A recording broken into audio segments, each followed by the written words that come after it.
नमस्कार दोस्तों, my YouTube channel exam learner में आपका स्वागत है। दोस्तों, आज के इस वीडियो में हम लोग एडेड जूनियर हाई स्कूल प्रधानाध्यापक एवं सहायक अध्यापक के लिए जीएस का प्रैक्टिस सेट दूसरा जो है हल करेंगे। इसके पहले जो है पहला प्रैक्टिस सेट हल कराया जा चुका है, तो जो लोग नहीं देखे हैं चैनल के प्लेलिस्ट में जाइएगा, आपको वहाँ से जो है वीडियो मिल जाएगा।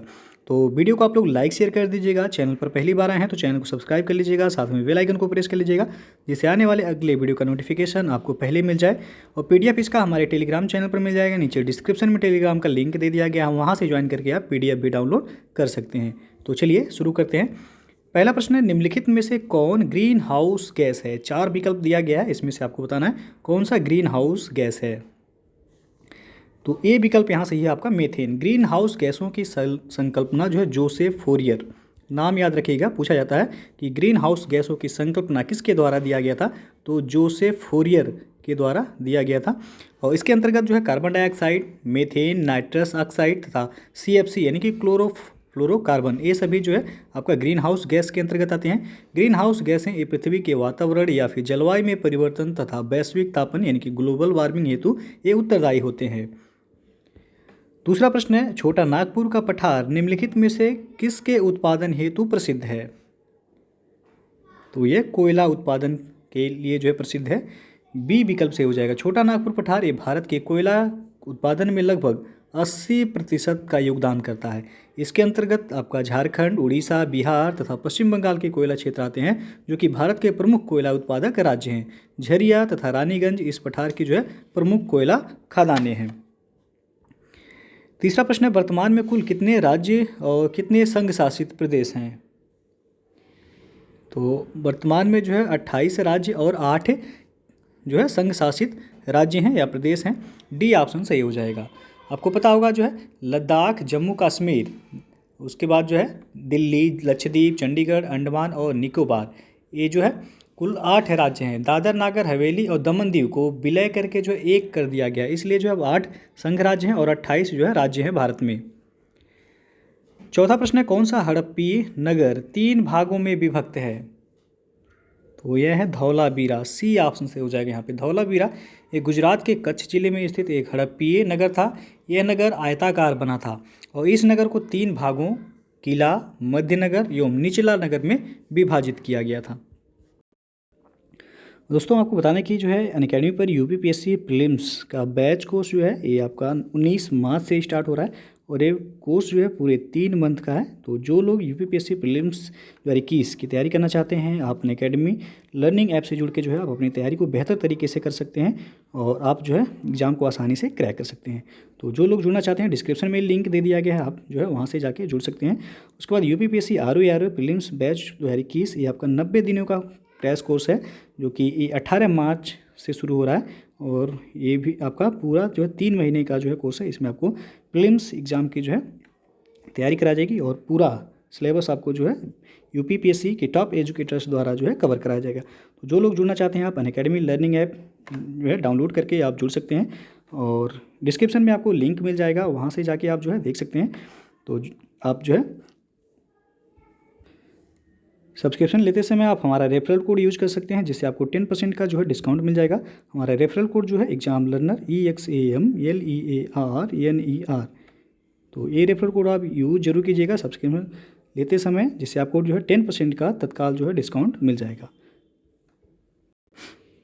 पांचवा प्रश्न है, बौद्ध धर्म में त्रिरत्न से क्या आशय है या अभिप्राय है? तो यहाँ बी ऑप्शन से हो जाएगा आपका, बुद्ध, धम्म और संघ। ये बौद्ध धर्म के त्रिरत्न हैं। बुद्ध की मृत्यु के बाद उनकी शिक्षाओं को संकलित कर 3 भागों में बांटा गया। इन्हीं को जो है त्रिपिटक कहा जाता है। तो त्रिपिटक में आपका विनय पिटक है, सुत्त पिटक और अभिधम्म पिटक। तो त्रिपिटक पूछा जाए तो याद रखिएगा, या फिर जो है त्रिरत्न आपका बुद्ध, धम्म और संघ है। छठवां प्रश्न आपका, राणा सांगा ने निम्नलिखित युद्धों में से किसमें बाबर के विरुद्ध लड़ाई की थी? तो यहाँ बी ऑप्शन से हो जाएगा, खानवा का युद्ध। बाबर ने खानवा के युद्ध में जिहाद की घोषणा की थी और खानवा का युद्ध जो हुआ था वह 17 मार्च 1527 को जो है बाबर और राणा सांगा के बीच हुआ था। इस युद्ध में जो है राणा सांगा वह पराजित हुआ था। 7वां क्वेश्चन है, दिल्ली के लाल किले में मोती मस्जिद का निर्माण किया था किसने? तो औरंगजेब के द्वारा कराया गया था। डी ऑप्शन से हो जाएगा यहाँ पे। दिल्ली के लाल किले के अंदर औरंगजेब ने संगमरमर की एक मस्जिद, जिसको मोती मस्जिद कहा जाता है, का निर्माण करवाया। जबकि आगरा में यदि पूछा जाए कि आगरा के किले में मोती मस्जिद किसने बनवाया था, तो शाहजहां ने आगरा के किले में मोती मस्जिद का निर्माण करवाया था। तो दोनों जो है याद रखिएगा। 8वां क्वेश्चन है, निम्नलिखित में से कौन भारतीय राष्ट्रीय कांग्रेस का प्रथम अध्यक्ष था? तो वह थे WC बनर्जी। सी ऑप्शन से हो जाएगा। भारतीय राष्ट्रीय कांग्रेस के प्रथम अध्यक्ष जो थे वह थे व्योमेश चंद्र बनर्जी। और इसकी स्थापना यानी कि भारतीय राष्ट्रीय कांग्रेस की स्थापना जो हुई थी 1885 ईस्वी में हुआ था। 9वां प्रश्न है, भारतीय राष्ट्रीय कांग्रेस का एकमात्र अधिवेशन जिसकी अध्यक्षता महात्मा गांधी द्वारा की गई थी? तो यहाँ पे सी विकल्प से हो जाएगा, बेलगांव अधिवेशन 1924। महात्मा गांधी ने केवल एक बार वर्ष 1924 में बेलगांव अधिवेशन की अध्यक्षता की थी। बेलगांव कहाँ पड़ता है? तो ये आपका कर्नाटक में पड़ता है। 10वां प्रश्न, India from Curzon to Nehru and after का लेखक कौन है? तो इसके लेखक हैं दुर्गादास। ए विकल्प से हो जाएगा आपका। 11वां क्वेश्चन है, ऑपरेशन पोलो जुड़ा हुआ है किससे? तो यह जुड़ा है हैदराबाद राज्य में सैनिक कार्यवाही से। हैदराबाद रियासत में सैनिक कार्यवाही के दौरान ऑपरेशन पोलो चलाया गया था। यह ऑपरेशन जो है आपका 13 से लेकर के 18 सितंबर 1948 के मध्य चलाया गया था। और 12वां प्रश्न है, किसने कहा था संविधान सभा कांग्रेस थी और कांग्रेस भारत था? तो यह ऑस्टिन के द्वारा कहा गया था। ए विकल्प से हो जाएगा। संविधान सभा कांग्रेस थी और कांग्रेस भारत था, यह कथन जो है पद्मश्री पुरस्कार प्राप्त इतिहासकार ग्रेनविले ऑस्टिन, इनका पूरा नाम जो था ग्रेनविले ऑस्टिन था, इनके द्वारा कहा गया था। और उनकी एक पुस्तक थी द इंडियन कॉन्स्टिट्यूशन में यह जो है लिखा गया है। 13वां प्रश्न है, भारतीय संविधान का छुआछूत उन्मूलन से संबंधित अनुच्छेद कौन सा है? तो यहाँ पे आपका बी विकल्प से हो जाएगा। अनुच्छेद 17 जो है ये अस्पृश्यता का अंत यानी कि छुआछूत उन्मूलन से संबंधित है। बी ऑप्शन यहाँ सही हो जाएगा। अनुच्छेद 18 ये आपका उपाधियों के अंत से संबंधित है। अनुच्छेद 16 ये आपका लोक नियोजन के विषयों में अवसर की समता से संबंधित है। अनुच्छेद 15 यह धर्म, जाति, लिंग, जन्मस्थान आदि के विभेद पर रोक से जो है संबंधित है। और 14वां प्रश्न आपका, भारत के नियंत्रक एवं महालेखा परीक्षक की नियुक्ति की जाती है किसके द्वारा? तो भारत के राष्ट्रपति के द्वारा। ए ऑप्शन से हो जाएगा। भारतीय संविधान के अनुच्छेद 148(1) में कहा गया है कि भारत के नियंत्रक एवं महालेखा परीक्षक की नियुक्ति भारत के राष्ट्रपति द्वारा की जाएगी और यह भारत सरकार के लेखों का लेखा परीक्षण कर अपनी रिपोर्ट को जो है वह राष्ट्रपति को प्रस्तुत करता है। और यह जो है राज्य सरकारों के लेखों का लेखा परीक्षण कर रिपोर्ट संबंधित राज्य के राज्यपाल को सौंपता है। 15वां प्रश्न, आपातकाल में किसी राज्य विधानसभा की अवधि बढ़ाई जा सकती है? तो यह संसद के द्वारा बढ़ाया जा सकता है। बी ऑप्शन से हो जाएगा। 16वां क्वेश्चन है, पंचायती राज की अनुशंसा किसने की थी? तो यहाँ डी ऑप्शन से हो जाएगा। बलवंत राय मेहता समिति की रिपोर्ट 1957 ने। बलवंत राय मेहता ने नवंबर 1957 में पंचायती राज पर अपनी सिफारिश जो है प्रस्तुत की थी, जिसमें उन्होंने प्रजातांत्रिक विकेंद्रीकरण की सिफारिश की। इसके अनुसार 3 स्तरों पर पंचायती राज संस्थाओं का गठन होना था, जिला स्तर, ब्लॉक स्तर और ग्राम स्तर पर। तो ये पूछा जाता है जो है कितने स्तर, तो नाम याद रखिएगा, जिला स्तर है, ब्लॉक स्तर और ग्राम स्तर पर। 17वां क्वेश्चन है, कहा जाता है कि भारत में सिलिकॉन वैली स्थित है। तो आपको पता होगा बेंगलोर में। ए ऑप्शन से हो जाएगा। यहाँ पे बेंगलोर को भारत की सिलिकॉन वैली कहा जाता है और कंप्यूटिंग हेतु यह शहर जो है पूरे विश्व में भी प्रसिद्ध है। 18वां प्रश्न आपका, भारत की निम्नलिखित नदियों में से कौन हिमालय की सभी श्रेणियों को काटती है? तो यह सतलज नदी। बी ऑप्शन से हो जाएगा आपका। सतलज नदी ये तिब्बत स्थित जो है राकस झील से निकलती है और यह उत्तर पश्चिमी दिशा में बहते हुए सिपकीला दर्रे के पास हिमाचल प्रदेश राज्य में प्रवेश करती है और यह हिमालय की श्रेणियों को काटकर गहरे गाज का निर्माण करती है। आगे चलकर यह ब्यास नदी में मिल जाती है। इसकी कुल लंबाई जो है वह 1500 किलोमीटर के आसपास है। 19वां क्वेश्चन है, भारत में प्रथम जल विद्युत संयंत्र की स्थापना की गई थी? तो दार्जिलिंग में किया गया था। ए ऑप्शन से हो जाएगा। यहाँ पे भारत में जल विद्युत संयंत्र की स्थापना सबसे पहले 1897 ईस्वी में पश्चिम बंगाल के दार्जिलिंग के निकट सिद्रापोंग में हुई थी और दूसरा जल विद्युत संयंत्र ये वर्ष 1902 में कर्नाटक के शिवसमुद्रम में लगाया गया था, जो कि यह कावेरी नदी पर स्थित है, शिवसमुद्रम। 20वां प्रश्न आपका, निम्नलिखित में से कौन सा खनिज केरल में बहुतायत से मिलता है? तो यह आपका मोनाजाइट, डी विकल्प से हो जाएगा। मोनाजाइट खनिज ये बहुतायत में मिलता है केरल में। केरल के कई भागों में मूल्यवान खनिज पाए जाते हैं, परंतु कोल्लम जिले की समुद्र तटीय बालू में बड़ी मात्रा में मोनोजाइट, इल्मेनाइट, रूटाइल और सिल्मेनाइट ये इत्यादि जो है खनिज जो है पाए जाते हैं। तो यहाँ पर आपका पूछा गया है कि कौन सा खनिज केरल में बहुतायत में पाया जाता है, तो वह है मोनाजाइट। 21वां क्वेश्चन है, प्रकाश वर्ष मात्रक यानी इकाई है किसका?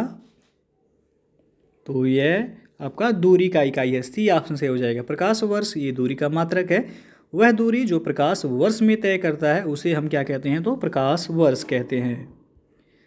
22वां क्वेश्चन है, दृश्य वर्णक्रम में सबसे कम तरंग दैर्घ्य वाला रंग कौन सा है? तो वह है बैगनी, डी ऑप्शन से हो जाएगा यहाँ पे। लाल रंग का तरंग दैर्घ्य सबसे अधिक होता है, याद रखिएगा, और सबसे कम तरंग दैर्घ्य वाला रंग जो है वह है बैगनी। 23वां क्वेश्चन है, कुडमकुलम जो कि तमिलनाडु में है को जाना जाता है किसके लिए? तो यह परमाणु बिजली घर के लिए जाना जाता है, सी ऑप्शन से हो जाएगा। कुडमकुलम ये तमिलनाडु में स्थित है, जिसे परमाणु बिजली घर के लिए जाना जाता है। यहाँ जो है रूस की सहायता से परमाणु विद्युत गृह स्थापित किया गया है। 24वां क्वेश्चन, एजोला है एक, तो एजोला एक जलीय फर्न है, ए विकल्प से हो जाएगा। नीलहरित शैवाल एजोला का जो है सहचारी है और इसे साथ में मिलाने से अच्छी उर्वरकता प्राप्त होती है। नीलहरित शैवाल एक अति सूक्ष्म प्रोकैरियोटिक शैवाल होते हैं, जबकि एजोला एक जलीय फर्न है जिसकी पत्तियों की पृष्ठीय सतह पर पाई जाने वाली गुहिकाओं में रहने वाले जीवाणु या एनाबिना एजोली की मदद से यह नाइट्रोजन का स्थिरीकरण कर उपज क्षमता की वृद्धि में यह सहायक होते हैं। तो यहाँ पे आपका ए विकल्प से हो जाएगा। 25वां प्रश्न है, भोजन का एक प्रमुख अंग है, तो यह है कार्बोहाइड्रेट। कार्बोहाइड्रेट भोजन का एक प्रमुख अंग है। कार्बोहाइड्रेट ये कार्बन, हाइड्रोजन तथा ऑक्सीजन के यौगिक होते हैं। 26वां प्रश्न है, पारिस्थितिकी निम्नलिखित के बीच पारस्परिक संबंधों का अध्ययन है, तो यहाँ पे ए ऑप्शन से हो जाएगा, जीव और वातावरण के बीच। पारिस्थितिकी जीव विज्ञान की एक शाखा है जिसमें जीव समुदायों तथा उनके वातावरण के मध्य पारस्परिक संबंधों का अध्ययन करते हैं। 27वां प्रश्न है, निम्नलिखित ईंधनों में से कौन सा न्यूनतम पर्यावरणीय प्रदूषण उत्पन्न करता है? ये कई बार पूछा गया है यूपीपीएससी के एग्जाम में, याद रखिएगा। तो सी ऑप्शन से हो जाएगा हाइड्रोजन। जब हाइड्रोजन हवा में जो है जलती है तो ये ऑक्सीजन के साथ संयुक्त होकर जल का निर्माण करती है और इस प्रक्रिया में ऊर्जा की बड़ी मात्रा जो है उन्मुक्त होती है। अपने उच्च बल्कि उच्चतम ऊर्जा प्रदायक मान के कारण हाइड्रोजन जो है ये प्रदूषण रहित उत्कृष्ट ईंधन के रूप में कार्य करती है। हाइड्रोजन का उत्पादन जल के तापीय पृथक्करण, प्रकाश अपघटन अथवा विद्युत अपघटन के द्वारा किया जा सकता है। अब 28वां क्वेश्चन आपका, central arid zone research institute कहाँ स्थित है? तो ये जोधपुर में स्थित है, बी ऑप्शन से हो जाएगा यहाँ पे, जिसे शॉर्ट फॉर्म में कहा जाता है CAZRI। 29वां क्वेश्चन आपका, सरसों के बीज के अपमिश्रक के रूप में सामान्यतः निम्नलिखित में से किसे प्रयोग में लाया जाता है? तो यह है आपका आर्जीमोन के बीज को, ए ऑप्शन से हो जाएगा यहाँ पे। सरसों के बीज के अपमिश्रक के रूप में सामान्यतः आर्जीमोन के बीज का प्रयोग किया जाता है और आर्गीमोन ये मैक्सिकाना मैक्सिको में पाई जाने वाली पोस्ते की एक प्रजाति है। सरसों के तेल में इसकी मिलावट से ड्रॉप्सी नाम जो है याद रखिएगा कि ड्रॉप्सी नामक महामारी जो है वह फैल सकती है। और 30वां प्रश्न है, निम्नलिखित में से किस प्रकार के वनों में अधिकतम पादप विविधता पाई जाती है? तो यहाँ पे आपका डी विकल्प से हो जाएगा, उष्णकटिबंधीय सदाबहार वनों में। उष्णकटिबंधीय सदाबहार वन बायोम में पादपों की सर्वाधिक प्रजातियाँ पाई जाती हैं और इस बायोम के सभी क्षेत्र में पौधों का जीवन रूप तथा उनकी संरचना में समता पाई जाती है, परंतु उनके पादप प्रजातियों के संगठन में पर्याप्त विषमता मिलती है। 31वां प्रश्न, किसानों के लिए किसान क्रेडिट कार्ड योजना लाई गई थी किस वर्ष? तो यह लाया गया था 1998-99 में, ए विकल्प से हो जाएगा। इस योजना का उद्देश्य जो था बैंकिंग व्यवस्था से किसानों को समुचित और यथासमय सरल एवं आसान तरीके से आर्थिक सहायता दिलाना, ताकि खेती एवं जरूरी उपकरणों की खरीद के लिए उनके वित्तीय आवश्यकताओं की पूर्ति हो सके। तो याद रखिएगा, किसान क्रेडिट कार्ड यानी कि केसीसी योजना कब लाई गई थी? तो 1998-99 में। 32वां प्रश्न है, निम्न में से किस एक से समावेशित विकास को बढ़ाने की आशा नहीं की जाती है? तो यह हो जाएगा आपका राष्ट्रीय आय की ऊंची वृद्धि दर। समावेशित विकास, इंक्लूसिव ग्रोथ, जो जिसे कहा जाता है, यह समग्रता के साथ प्रगति की बहुआयामी अवधारणा है। इसमें बुनियादी सुविधाओं में सुधार के साथ शिक्षा, स्वास्थ्य और रोजगार के बेहतर अवसरों की उपलब्धता परिलक्षित होती है। इसके साथ गरीबी को कम किया जाना इसका प्रमुख आयाम है, और केवल राष्ट्रीय आय की ऊंची वृद्धि दर से समावेशित विकास को बढ़ाने की आशा नहीं की जा सकती है। तो यहाँ पे ए ऑप्शन सही हो जाएगा। 33वां प्रश्न है, भारत में गरीबी अनुमानों का आधार है। ये महत्वपूर्ण प्रश्न है, जो है पूछा गया है कई बार ये भी। तो यहाँ पे सी ऑप्शन से हो जाएगा, परिवार का उपभोग व्यय। योजना आयोग ये गरीबी रेखा से नीचे अधिवासित जनसंख्या की गणना हेतु एक विशेषज्ञ दल का गठन करता है, जो कि राष्ट्रीय प्रतिदर सर्वेक्षण कार्यालय द्वारा एकत्रित उपभोग व्यय के आंकड़ों का इस हेतु उपयोग करता है कि भारत में गरीबी अनुमानों का आधार परिवार का उपभोग व्यय ही है। और 34वां प्रश्न आपका, उत्तर प्रदेश के पश्चात निम्न में से किस राज्य की जनसंख्या सर्वाधिक है? तो यहाँ पे ए ऑप्शन से हो जाएगा, महाराष्ट्र का। उत्तर प्रदेश के बाद जो है जनसंख्या किसका है? तो दूसरे नंबर पर महाराष्ट्र है। याद रखिएगा, जनसंख्या के हिसाब से पहले नंबर पर जो है आपका उत्तर प्रदेश है, दूसरे पे महाराष्ट्र है, तीसरे पर बिहार है, चौथे पर जो है पश्चिम बंगाल है। और 35वां प्रश्न आपका, भारत में कर्मचारियों के महंगाई भत्ते का निर्धारण का आधार है।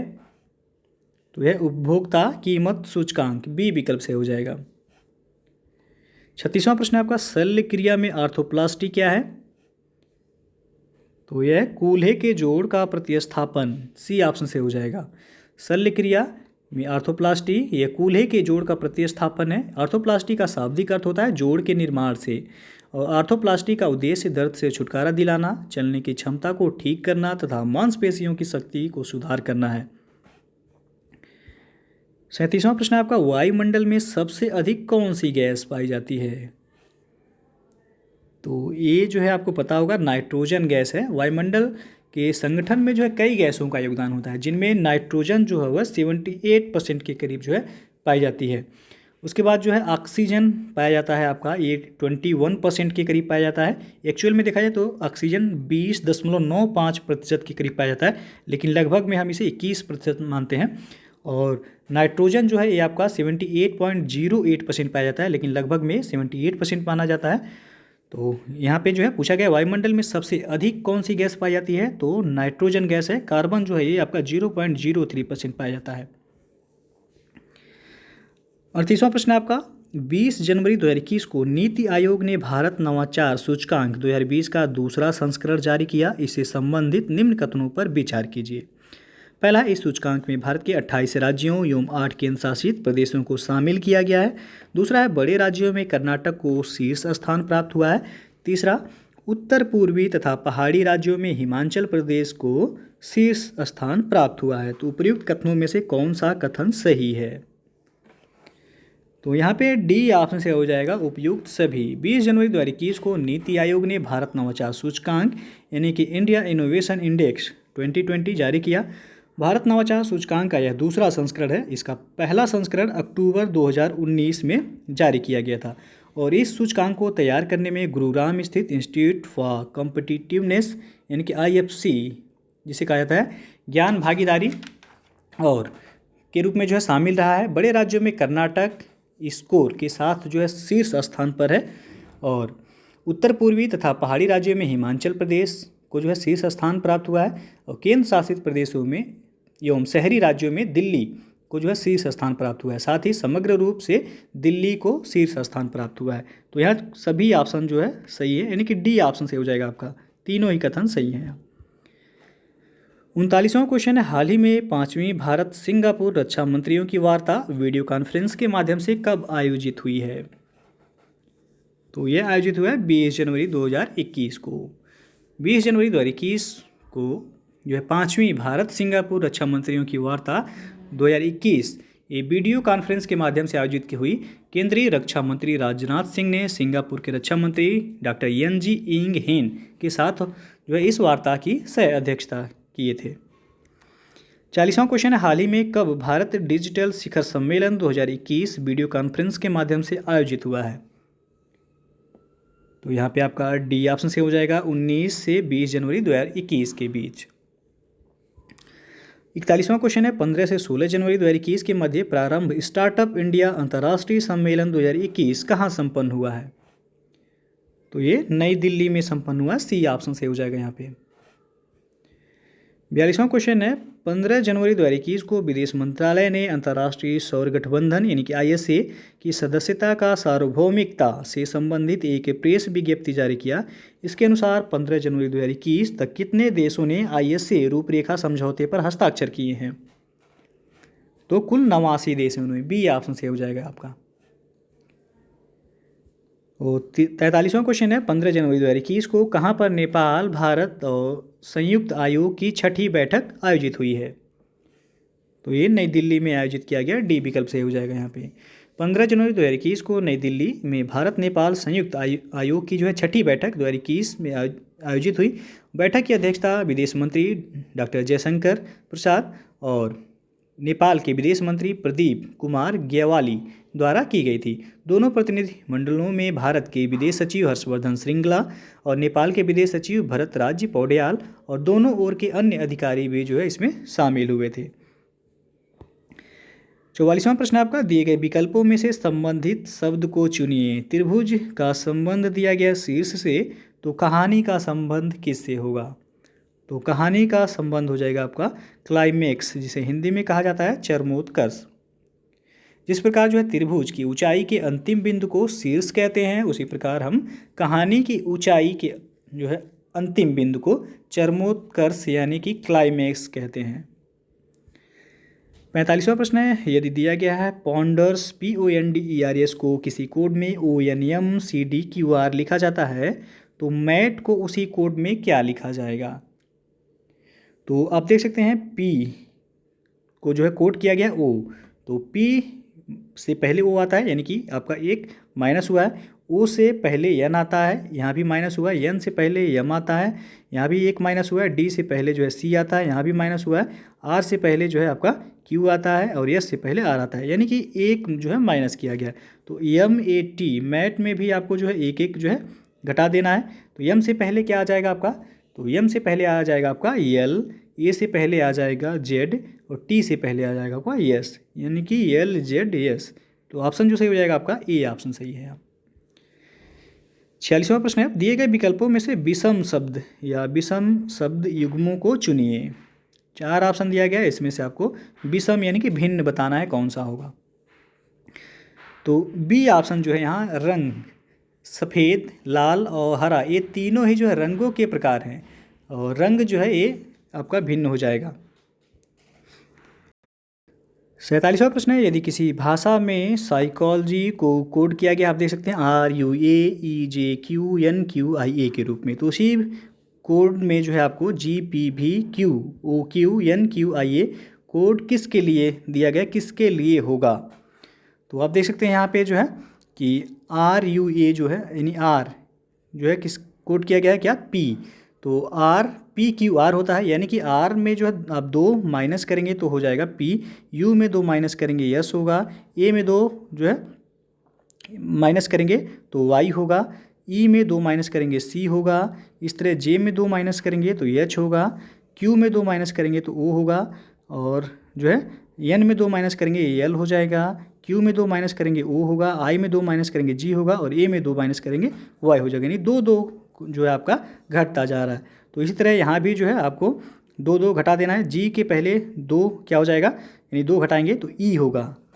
उसके बाद जो है P को जो है P में 2 माइनस करेंगे तो N होगा, तो E हो जाएगा, N होगा। V में 2 माइनस करेंगे तो TU भी होता है, T हो जाएगा।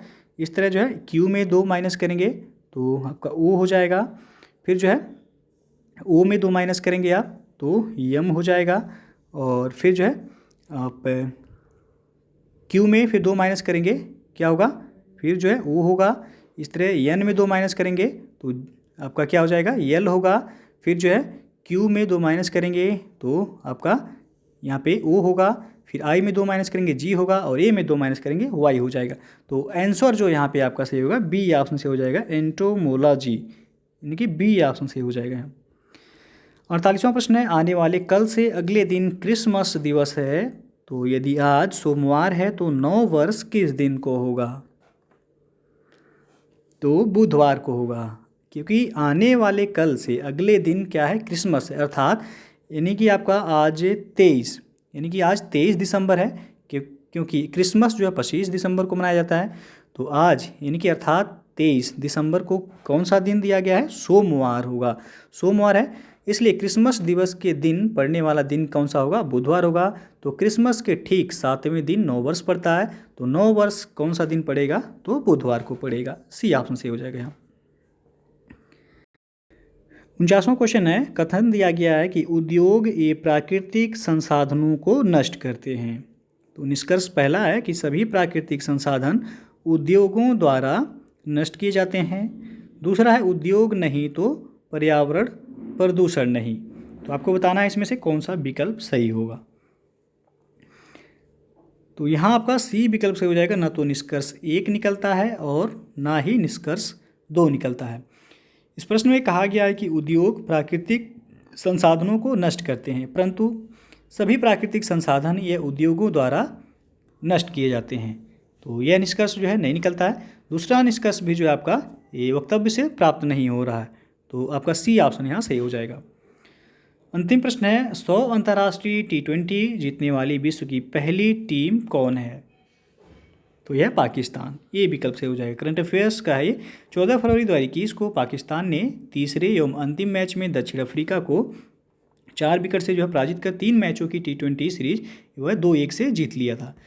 इस जीत के साथ ही जो है पाकिस्तान 100 T20 अंतर्राष्ट्रीय मैच जीतने वाली विश्व की पहली टीम जो है बन गई है, तो ये ऑप्शन यहाँ से हो जाएगा।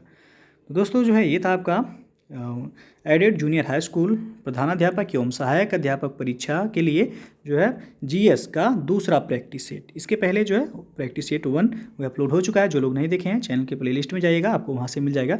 तो वीडियो यदि पसंद आया हो तो लाइक शेयर कर दीजिएगा, चैनल को सब्सक्राइब नहीं किए हैं तो चैनल को सब्सक्राइब कर लीजिएगा, साथ में बेल आइकन को प्रेस कर लीजिएगा, जिससे आने वाले अगले वीडियो का नोटिफिकेशन आपको मिलता रहे। तो वीडियो को पूरा देखने के लिए बहुत बहुत धन्यवाद।